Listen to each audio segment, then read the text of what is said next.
In June of 2016, inside of a movie theater in southern India, a 65-year-old man sits down to watch a newly released Hollywood horror film. As the movie builds towards its climax, something goes wrong. He grabs his chest, the pain is sudden, and he collapses.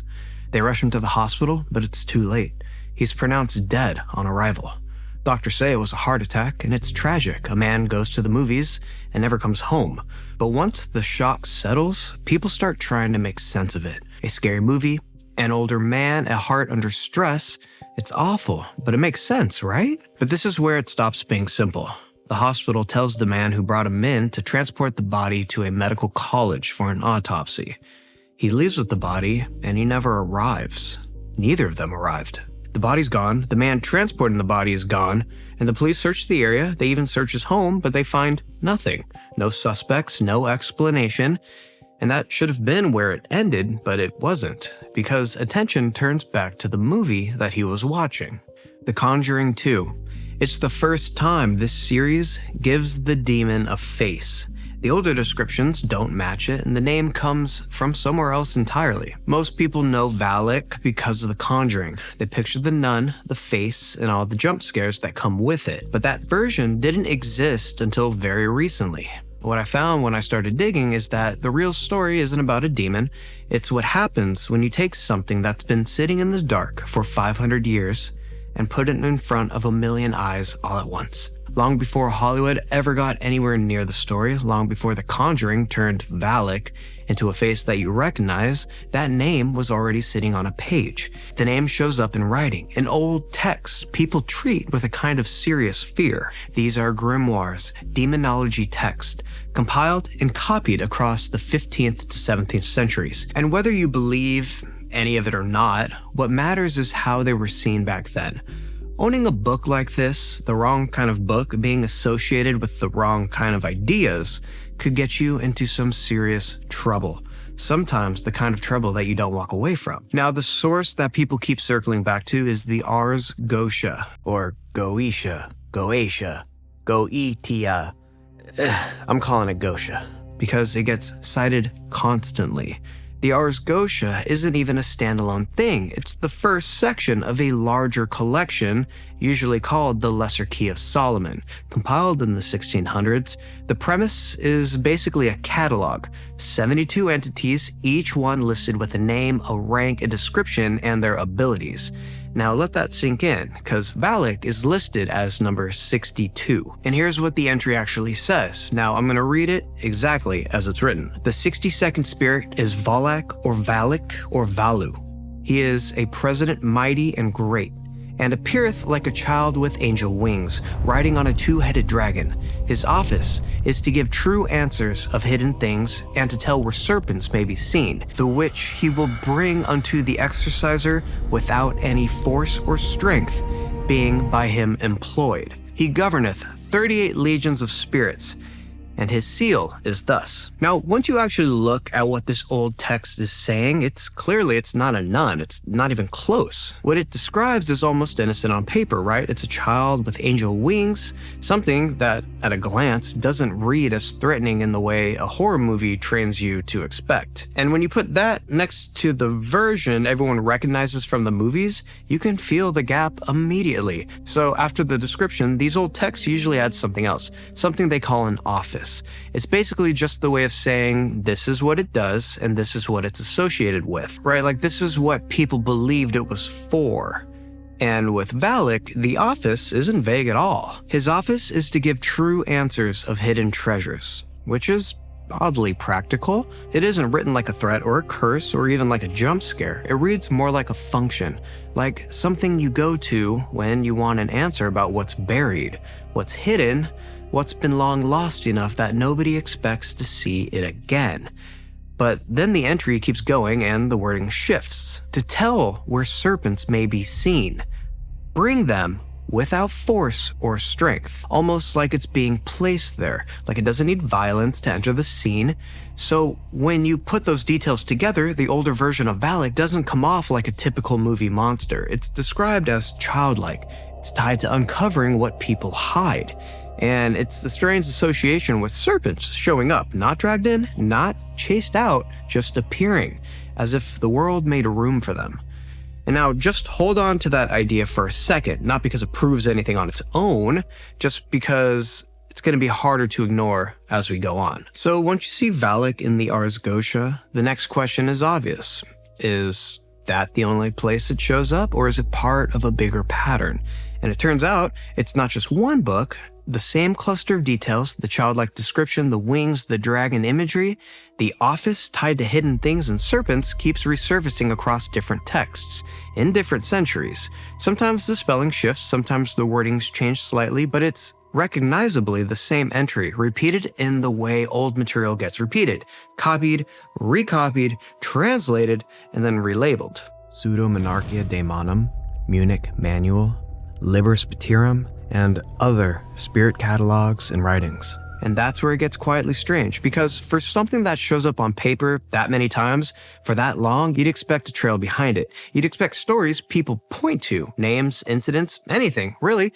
But when you go looking, like really looking, the trail is thin. Like not thin like it's hard to find, it's just like it's almost not there. So as far as I could track, there aren't any widely documented possession accounts tied to Valak, no famous exorcism stories that reliably attach to the name, and no clear chain of this happened here to this person. The way, other certain stories or other names in demonology lore get repeated and embellished over time. It's mostly ink. A name that stays where it started in the grimoires. It's almost like Valak doesn't show up in stories, it just stays in the books.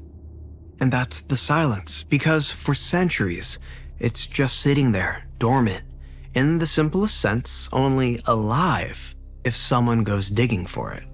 Until 2016. So you know that image now, the nun, the face, the thing that everyone associates with The Conjuring 2. What's strange is that it wasn't always the plan, because early on, the main antagonist was something completely different, more traditional. A big horned winged demon, and not in the they talked about it once kind of way. I mean, they actually built it. It was a practical suit with an animatronic head, the kind of creature that you designed when you want the threat to feel huge on screen. The story from behind the scenes is that this design even pulled from an older idea Juan was working on, something that they'd been developing for a Castlevania project that never happened, so the DNA of it was already there. And they shot with it. There's footage. There's a version of this movie where that demon is the thing that you see. But the movie gets into post, and that's when the decision changes everything. Because Juan watches it back and realizes this demon isn't sitting right in this world. It's too big. It's too epic.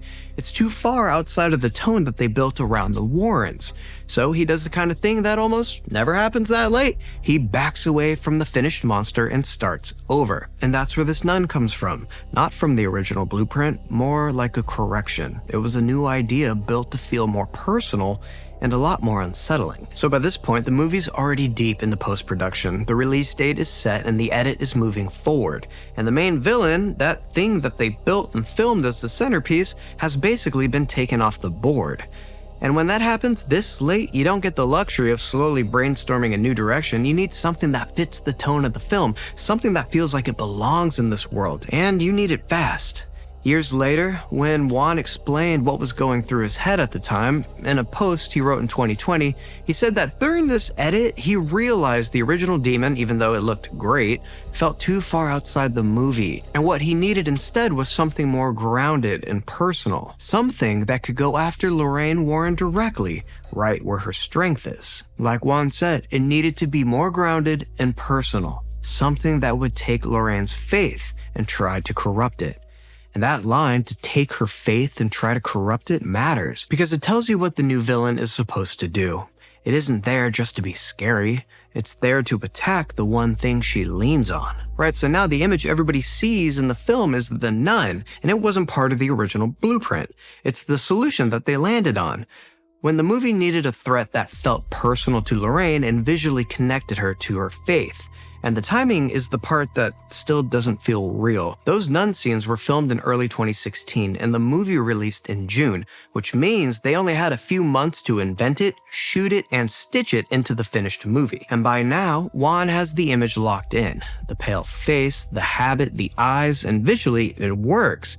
But an image like this still needs one other thing if it's gonna stick. It needs a name, something that characters can say, something the audience can repeat. And instead of inventing a new name from scratch, they reached backward and into the old text. The same kind of demonology material people have been copying and recopying for centuries. The Ars Goetia. Here's the part that matters though, and it's easy to miss if you've only known the movie version. In the old descriptions, Valak isn't a demonic nun. The imagery doesn't match. The grimoires talk about something completely different. It's childlike, it's winged, and it's tied to hidden things, and it's tied to serpents. So what happened really isn't an adaptation, it's more like they took an old name that already had weight to it and they placed it onto a brand new face. And once you do that, the name doesn't stay obscure anymore. Before 2016, Valak mostly lived where it had always lived, in the margins, in specialist books, in niche discussions, the kind of name that you'd run into if you're actively looking for it. But after 2016, it's in a mainstream horror movie, on screens, in trailers, in group chats, in theaters, said out loud as a joke or a dare, or just to see how it feels in your mouth. And that's the shift. The name goes from something buried to something millions of people suddenly recognize and repeat. But before we go any further, we've got to separate the movie version of the story from the real paperwork, because the Conjuring universe is built around Ed and Lorraine Warren. So the films frame everything like they were the center of it. But the Enfield case, the one that starts in 1977, was actually investigated night after night by two members of the Society for Psychical Research, Maurice Grosse and Guy Lyon Playfair. Those are the names that show up when you look at who is logging incidents, gathering recordings, and writing the accounts people still reference. Now, the Warrens did show up in connection with Enfield, but it's not about sweeping or the heroic, we handled the whole case version the movie sells. It was brief. I bumped into Ed and Lorraine. I got the impression that Ed Warren was fill in your own expletive. I wasn't impressed at all. I had a brief conversation with Ed at Enfield, and as I say, he was Ed Warren telling me that he could make a lot of money for me out of it. So I thought, well, that's all I need to know from you, and I politely declined his help, got myself out of his way as soon as I could. Basically, well, yeah, they arrived, and Ed immediately started talking about how the story could make us so much money. And this is why this matters. When you look at the Enfield material itself, you're not seeing anyone using the name Valak. What you do see is a poltergeist case. I'm invisible. I'm invisible. You're invisible? Why are you invisible? G-H-O-S-T. Because I'm a G-H-O-S-T. And a voice claiming to be an old man, a Joe Wilkins by one account. Yeah, well, he had various names, actually, Bill Wilkins. So he was also referred to as Joe and Fred and all sorts of things. And also his character was evidently not the same sort of character that the original gentleman had. So when Valak hits the mainstream, that isn't some name the Warrens made famous in 1977. That's a 2016 horror movie label getting welded onto an image and then released to millions of people. Once Valak gets attached to the face, and the face suddenly is everywhere, it's in trailers, it's in posters, it's in movie theaters, people start pinning real moments to it.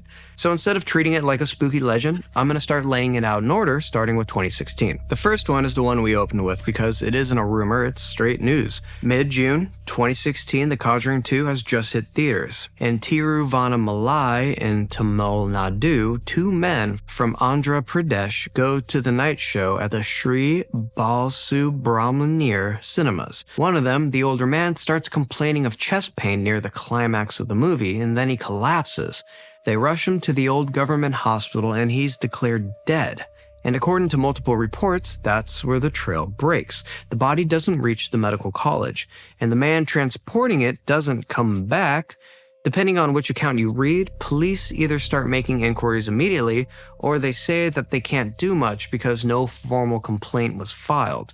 But the core detail is the same. The body is missing, and that person last seen with it is missing too. I'm not telling you what that's supernatural or anything. I'm not even telling you that it's connected. I'm just saying it's the first time the name gets pushed back into mainstream, into millions of minds, and the first headline that follows is a death in a theater, and that this body never makes it to where it's supposed to go. And that is a strange way to begin a timeline, right?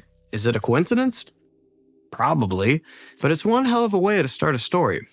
Vera Farmiga is the actress who plays Lorraine Warren, and she's been in the franchise since the very first Conjuring in 2013. And what's interesting about her isn't that she has one weird story. A lot of actors have weird stories. It's that her version has basically been the same shape for more than a decade. She steps into the role, and she ends up with marks that she can't explain. Back in 2013, before Valak was even part of the series, she told the Pittsburgh Post-Gazette that she'd been watching videos of Lorraine Warren on her laptop, and then closed it to take a call with James Wan. When she opened the screen again, she said that she saw digital claw marks. And then, months later, after production had wrapped, she said that she came home and found 3 scratches on her thigh that she couldn't account for. Even in that same breath, she's not declaring it's a demon. She's basically saying, I don't know what it is, and I try not to give it too much relevance. Now jump forward to August 2015. More than a decade later, she's promoting The Conjuring Last Rites, and in an E! News interview, she shares a photo of cross-shaped bruises on her leg, and she says, yeah, I get battered. That happens every time we do it, describing inexplicable bruise shapes that show up on her body. And what makes that quote land a little harder is that she also acknowledges the obvious criticism that talking about this can sound like you're selling a movie, saying that they don't like talking about it because it feels like they're caught between sensationalization and promoting the film. So yeah, you can call it a coincidence, you can call it stress or stunts or the body doing what bodies do. I'm not going to pretend it's a bruise if that's anything of proof. But as an entry in this timeline, it's worth noting for one reason. It's not a one-off story that she told once and forgot, it's a pattern that she keeps describing years apart with the same basic theme. This role leaves marks. Every time, 4 movies, 12 years, same claim. You can chalk it up to promotion. Actors say stuff to sell movies all the time, I get it. But 12 years of consistency is unusual. Corin Hardy directed the first Nun film, and a lot of it was shot in Romania. And wow, these locations already feel built for that kind of story. But he tells of this one moment from that set that seems pretty hard to forget. They're filming in an old fortress, and for one scene they're using this long underground tunnel. Hardy's down in Video Village, calling takes, getting locked in, and getting that shot to work. So when we shot this sequence, it was called the Corridor of Crosses, and it was a 200-foot long corridor, deep, dark, dank, dripping, wet. And where I was situated, I had to be out of camera shot, and the camera's going up and down this corridor. So I was in one of these cells. I mean, it was literally a door from the corridor into a pitch black room. Right. There's no way out beyond it. So I go into the room, and as I went into the room, I see these 2 guys from the crew, probably sound department, just sort of sitting a little further back in the dark. And I said hi, and I think they must be Romanian, because sometimes we had crew members from different countries. You don't always speak. So I was focused on the film. I turned my back and sat with my back to these 2 guys. And anyone coming in would have had to walk right past him. And half an hour later, and I'd been sitting there in this darkness with the 2 guys there. And I finally got the shot. And I was like, when you do get a take, fucking great, okay. And I sort of like got up and I turned to the 2 men and I said, did you see that? And then I turned around and there was just no one in the room. And there hadn't been anyone in there at all. Later on, he tells it as his first supernatural experience, and he's repeated this in multiple interviews over the years with the same basic details. There's nowhere they could have come out. Right. Because I'm sitting here, the room's going behind me, and there's a door just here. And I'd seen them on the way in, and then I just felt that they were there the whole time.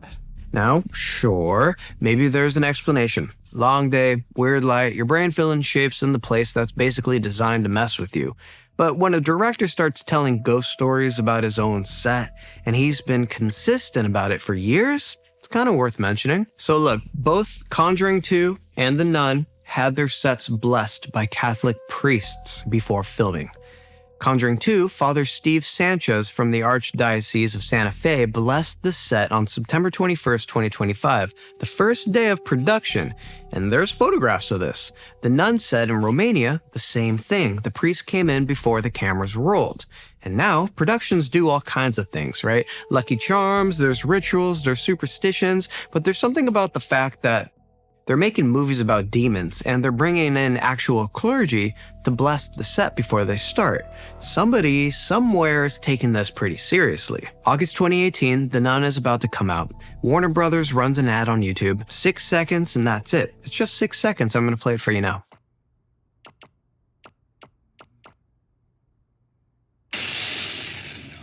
I don't know, did that scare you? The problem was, it was unskippable. Pre-roll playing before random videos. A Twitter user posted a warning, said, "Please turn down your volume and look away if this ad pops up." The tweet got 145,000 likes and 132,000 retweets. YouTube official account responded 2 days later and said that the ad violated their shocking content policy and they pulled it. I mean, you gotta give it to them, right? The thing about controversy in horror movies is that it helps. The Texas Chainsaw Massacre, The Evil Dead, The Exorcist, movies that got banned, got protested, got pulled, and what happened? They became legendary. An ad so disturbing, YouTube had to remove it. That's a better headline than any billboard. The Nun made $366 million worldwide on a $22 million budget. 24% on Rotten Tomatoes, C Cinema score, lowest in the franchise. It didn't matter because it became the biggest horror film of the year. Highest grossing horror release ever in 12 countries. And The Nun 2 in 2023, $270 million. Biggest horror film for that year too. Critics hated both of them, but the audiences couldn't stay away. So, what do we actually have here? A name that sat in old books for 500 years, no encounters, no possessions, no case files, nothing. Then a director, in a last-minute panic, pulls out of a grimoire and attaches it to the brand new image and puts it in front of billions of people. And after that, a man dies watching the Conjuring 2 movie, his body disappears, an actress reports unexplained marks for 12 years, and a director sees figures in an underground tunnel that weren't there. Sets get blessed by priests before cameras roll, and an ad gets banned for being too disturbing. 2 movies that the critics hated made over $600 million combined. Is that haunting? Is that marketing? Is that a coincidence? I don't know. And honestly, I don't think anyone does. But here's what I keep coming back to. The old books say Valak finds hidden things and makes serpents appear without force. And what's a movie? Really, right? It's taking something hidden, a name buried in a 500-year-old text that almost nobody's ever read, and puts it in front of millions of eyes. No ritual, no summoning circle, no Latin incantation, just a screen and a name and a little attention. James Wan didn't perform a ritual. He didn't try to summon anything. He just gave an old name a new face and then let millions of people repeat it. And at that point, it's worth asking, right? Does accuracy still matter? Does repetition do the work instead? Or did the name just find a new shape? 500 years of nothing, then a name gets released, and then things start happening. That's what I found, and what you do with it is up to you. So that's Valak, a demon that wasn't a nun until Hollywood needed one. 500 years of obscurity, and then boom, top billing. But here's where my brain's been lately. You ever see Hereditary, the movie with decapitations and the clicking? That demon, Paimon, the filmmakers actually pulled from old grimoires. The sigil, the ritual, the offerings. They got a lot of it right. But there's one part they didn't include. One detail that's in the original text that completely changes what the ritual actually does. And we'll get into that next time. Thank you for watching this video, and like always, make sure to like, subscribe, and hit that bell if you want to hear more of history's mysteries or life's disturbing discoveries. You got any weird stories you want to share? Leave it down in the comments. I'll see you in the next one. Bye!